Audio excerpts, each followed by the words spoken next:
हाँ, तो एक दूसरा एग्जांपल हमने लिया, एक दूसरा संबंध समुच्चय A बराबर 1 2 3 4 पर परिभाषित संबंध R is equal to a b such that modulus a minus b is greater than equal to 0। अब इस स्टेटमेंट को जो संतुष्ट करे, इस संबंध को जो संतुष्ट करे, तो इसके जो ऑर्डर बने एक क्लास है 1 1 1 2 1 3 1 4 2 1 और हमने नहीं लिखे 16 बनेंगे इस तरह से।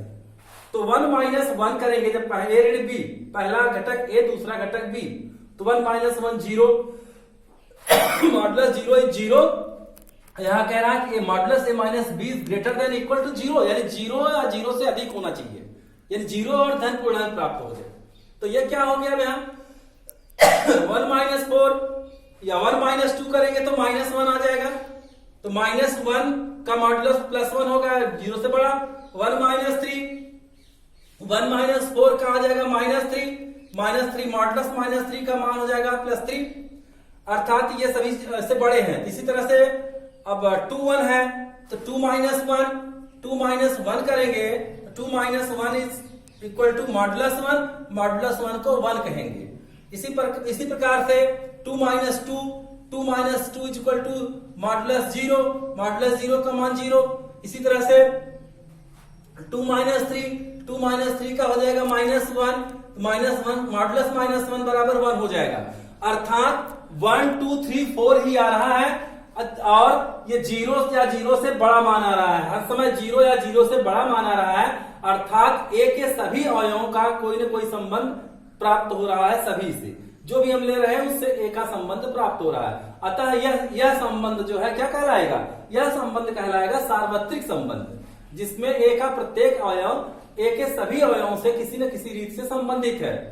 तो ये इस संबंध का एग्जाम्पल जब लेते हैं तो ये संबंधित है, अतः ये इसे हम सार्वत्रिक संबंध कह सकते हैं। इसके पहले जो हमने लिया था a minus b is equal to 10, वो उस आधार पर इसका कोई भी अवयव से संबंधित नहीं था, ए का कोई भी अवयव ए से संबंधित नहीं था, अतः वो रिक्त संबंध फाई इस सबसेट ऑफ ए क्लास है। तो इस तरह से आप इसको समझ लें और लिख लें। इसी तरह से और भी एग्जाम्पल इसके लिए जा सकते हैं जिसके आधार पर प्रूव किया जा सकता है कि ये रिक्त संबंध क्या है और सार्वत्रिक संबंध क्या है, इसे आप समझ सकते हैं। अब बेटा एक है आगे इसके तुल्यता संबंध, इक्विवेलेंस रिलेशन, तुल्यता संबंध या इक्विवेलेंस रिलेशन, ये बहुत इंपॉर्टेंट है। इसी पर आपका फंक्शन वगैरह क्रिएट होगा, इसको आप समझिए। तुल्यता संबंध है इक्विवेलेंट रिलेशन।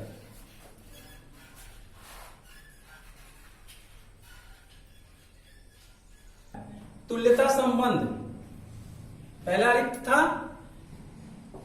संबंध, दूसरा यूनिवर्सल सार्वत्रिक संबंध, तीसरा है तुल्यता संबंध। तुल्यता संबंध समझने के लिए 3 बातें आपको और समझनी पड़ेंगी, हम क्रम से बताते हैं। ए पर परिभाषित संबंध, एक समुच्चय ए है उस पर परिभाषित एक संबंध R तुल्यता संबंध कहलाता है कब, जब R स्वतुल्य सममित तथा संक्रामक है। अगर R स्वतुल्य सममित तथा संक्रामक है तो वह संबंध तुल्यता संबंध कहलाएगा। एक समुच्चय ए पर परिभाषित संबंध R दिया गया है, वह तुल्यता संबंध तभी कहलाएगा जब वह स्वतुल्य हो, सममित हो तथा संक्रामक हो। अब ये स्वतुल्य क्या है, स्वतुल्य अर्थात रिफ्लेक्सिव रिलेशन। समुच्चय ए पर परिभाषित संबंध R स्वतुल्य कहलाता है यदि प्रत्येक A बिलोंग्स टू A के लिए A बिलोंग्स टू R। तुल्यता संबंध को हम रिफ्रेश कर दे रहे हैं एक बार फिर से। ए पर परिभाषित संबंध R एक तुल्यता संबंध कहलाता है यदि R स्वतुल्य सममित तथा संक्रामक है। वह तीनों बातें जब होंगी तब वो स्वतुल्य संबंध होगा, अन्यथा स्वतुल्य संबंध नहीं होगा। अब ये स्वतुल्य सममित और संक्रामक क्या है, इस बात को बहुत ही ध्यान सोचिए, समझिए, क्योंकि पूरी प्रश्नावली इसी पर आधारित है, यही बेस है। स्वतुल्य रिफ्लेक्सिव, स्वतुल्य से मतलब अपने के बराबर, अपने के समान, अपने से जिसकी तुलना हो, अपने से जो तुल्य हो। रिफ्लेक्सिव, समुच्चय ए पर परिभाषित संबंध R स्वतुल्य कहलाता है यदि A बिलोंग्स टू A, ए का अवयव है, इसके लिए ए बिलोंग्स टू आर, यानी ए के वे अवयव जिसका क्रमित युग्म ए बने, यानी वो संबंध आर का क्रमित युग्म ए हो, वह क्या होगा, स्वतुल्य होगा। अब देखिए दूसरा है सममित। अभी इसको हम समझा देंगे, अब समझ में आ जाएगा आपको। सममित, सिमेट्रिक, ए पर परिभाषित संबंध आर सममित कहलाता है यदि समस्त A1 A2 बिलोंग्स टू ए के लिए A1 A2 belongs to are, A1 A2 जो क्रमित युग्म है वो आर का अवयव हो, इससे A2 A1 belongs to are प्राप्त हो, यानी A1 A2 अगर आर का अवयव है तो A2 A1 भी आर का अवयव प्राप्त हो, तब वो कहलाएगा सममित। और एक है ट्रांजिटिव, संक्रामक में दो तो दिया रहता है, तीसरा हम एज्यूम करते हैं, तीसरा हम लेते हैं।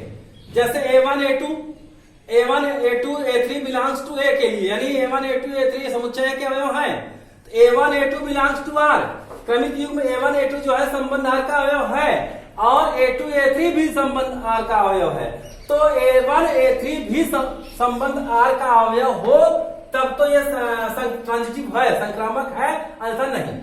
A1 A2 belongs to are तथा A2 A3 belongs to R से A1 A3 belongs to are प्राप्त हो जाए, तब वो संक्रामक है। इसको एक एग्जांपल से आप समझिए। जैसे किसी समतल में स्थित समांतर रेखाएं L1, L2, L3 and so on है। किसी समतल में स्थित समांतर रेखाएं L1, L2, L3 and so on है, तो आप कह सकते हैं कि L1 is parallel to L1, अर्थात L1 के पैरेलल है। अरे भैया स्वयं कोई भी रेखा स्वयं के समांतर होगी, अदरवाइज कॉन्सिडेंट ही फेल हो जाएगा। तो L1 is parallel to L1, अर्थात ये सममित है, L1 is parallel to L1। और देखिए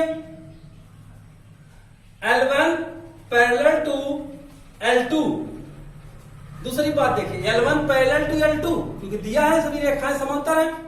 L1 पैरेलल टू L2, चूंकि जो हमने समुच्चय लिया है एक समतल में स्थित समांतर रेखाओं का समुच्चय लिया है, समुच्चय ए जो है वो क्या है, समांतर रेखाओं का समुच्चय है। तो L1 पैरेलल टू L2, तो L2 parallel to L1, L2 L1 के भी पैरेलल होगी।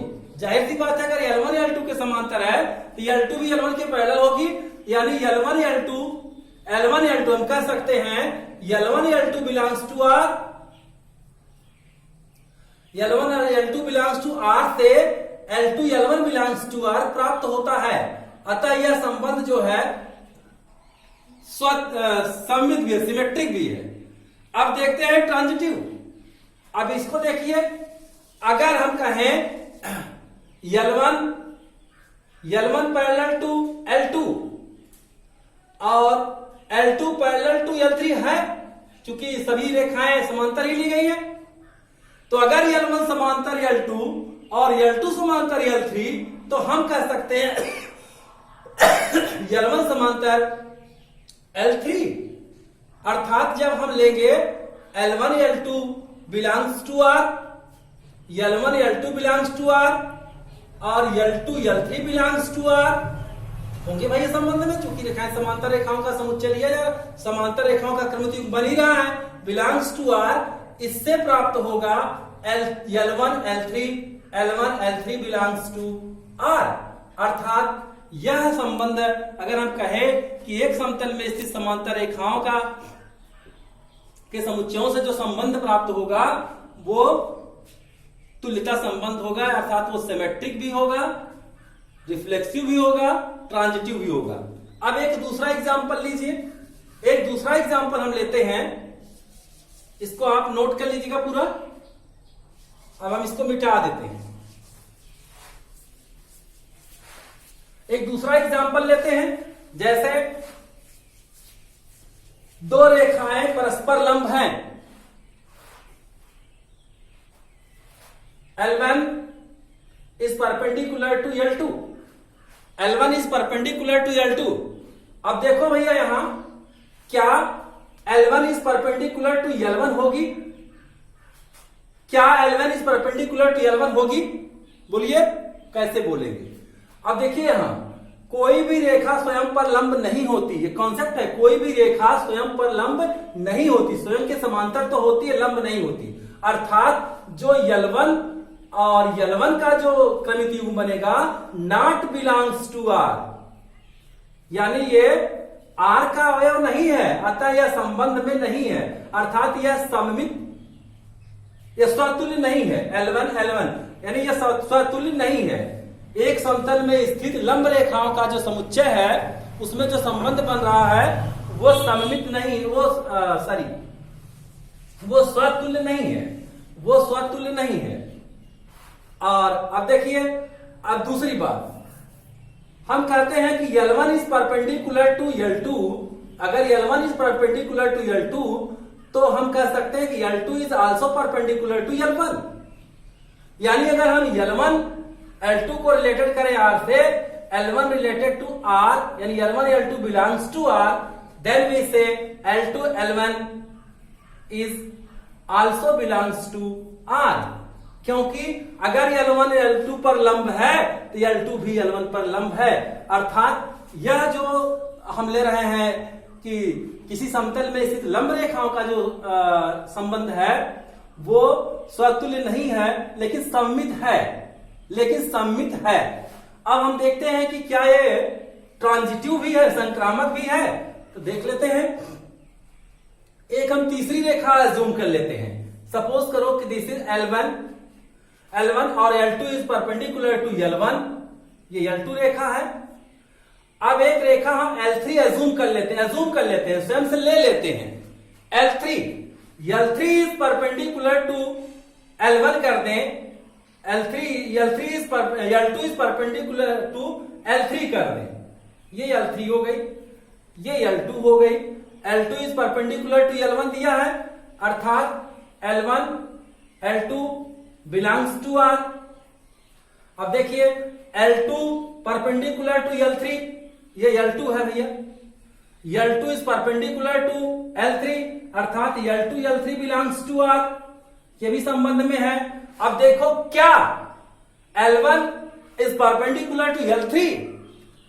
No, it is parallel. L1 is parallel to L3, क्योंकि एक ही रेखा पर खींची गई लंब रेखाएं परस्पर समांतर होती है, न कि लंब। अर्थात L1 is not perpendicular to L3, अतः L1 L3 not belongs to R, अतः यह ट्रांजिटिव नहीं है, संक्रामक नहीं है। जो अभी हमने दूसरा संबंध लिया, न यह स्वतुल्य है, न संक्रामक है, यह केवल क्या है? सममित है। तो ये स्वतुल्य संबंध नहीं कहलाएगा। इसी तरह से आपको रिकॉग्नाइज करना है अपनी प्रश्नावली में कि कौन कौन संबंध स्वतुल्य है, कौन संक्रामक है, कौन सममित है और कौन स्वतुल्य है। इन सब की को आपको रिकॉग्नाइजेशन करना है। इस पे आधारित आप सवाल लगाएंगे। इसी तरह से एक सवाल आपका है, देख लेते हैं। पहला सवाल, निर्धारित कीजिए कि क्या निम्न संबंधों में से प्रत्येक स्वतुल्य, सममित तथा संक्रामक हैं। अब इसका देखो बेटा, सवाल दिया है पहला आपका, हम एक लगा देते हैं, बाकी आपको करना है, क्योंकि मेरी आदत नहीं है सवाल लगाने की। सवाल आप लगाएंगे, न समझ में आए फिर पूछना, हम सब बताएंगे, एक भी सवाल नहीं छोड़ेंगे, एक भी कॉन्सेप्ट नहीं छोड़ेंगे। देखिए आपका पहला सवाल है, समुच्चय A is equal to 1 2 3 4 and so on 13 14,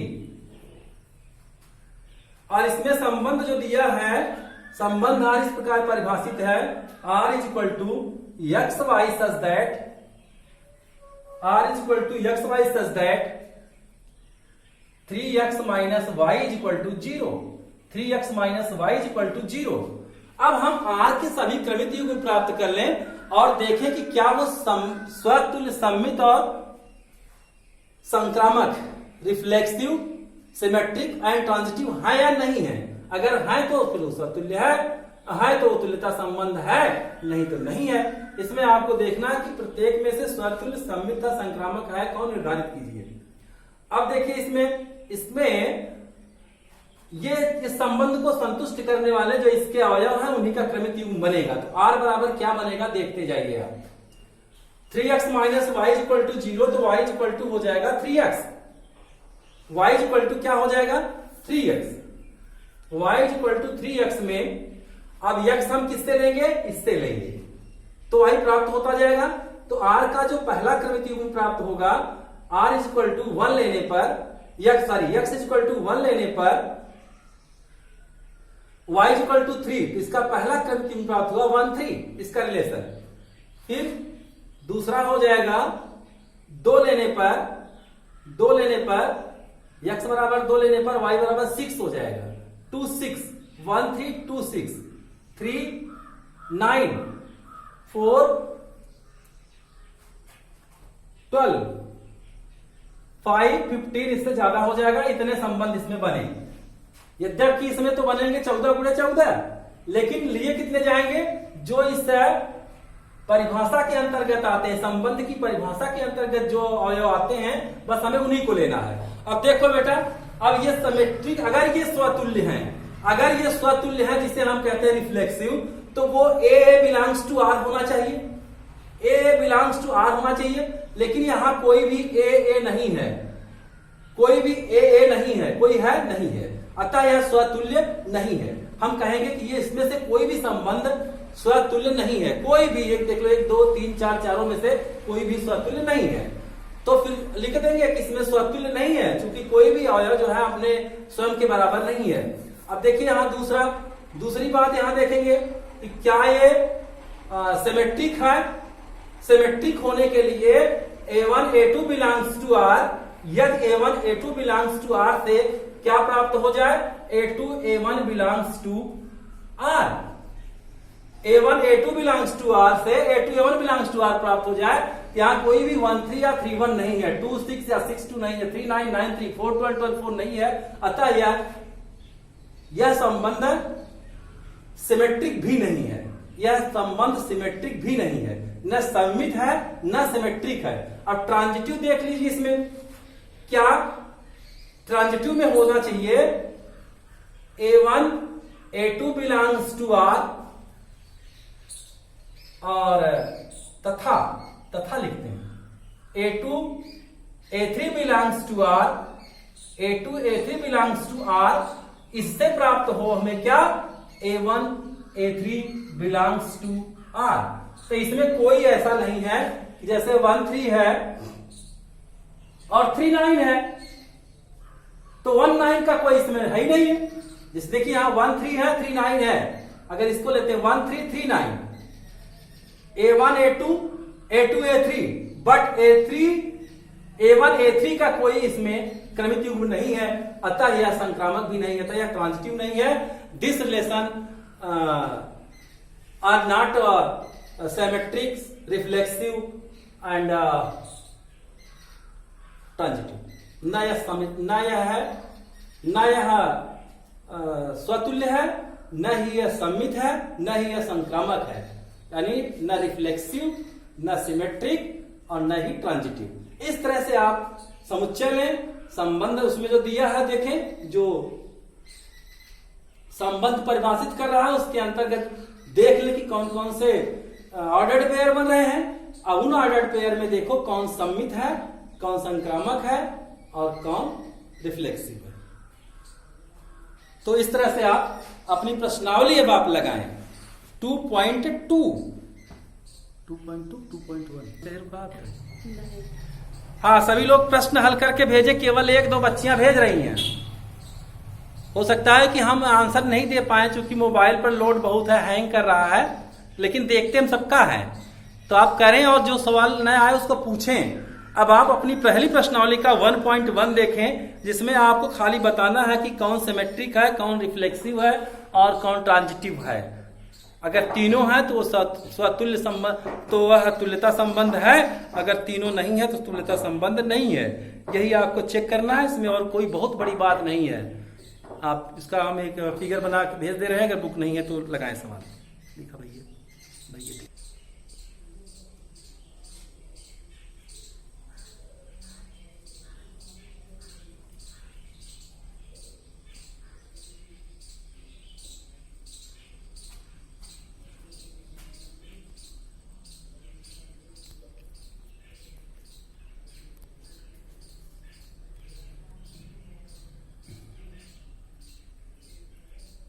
ऐसा लगता है ना, बच्चा ले लेने